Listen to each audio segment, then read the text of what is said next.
Hello, this is Gage Kelly, and I just got back. We got a 1954 Chevrolet 3800 3/4 ton truck. It's got the ton rear ends in it. It's 2-wheel drive, pretty fair. It does run. I just ain't tried starting it yet. Maybe I'll have another video for y'all. Chevrolet ain't in too bad of shape. Needs a gas tank, but that's about all it needs. We just got back from, I just now unloaded it. Let me see if I can pop the hood for you. What's that?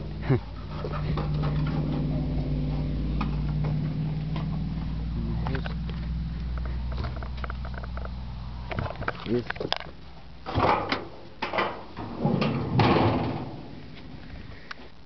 straight 6, 4-speed with bulldog. It is a 12 volt. Been converted from 6 volts to 12.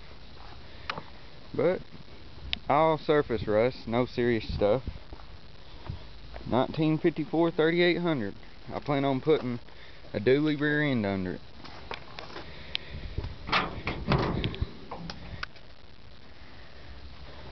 Got the 5 window in it. You can tell. Bed ain't much. Well, that's all. Gage Kelly's 1954 Chevrolet 3800 pickup truck.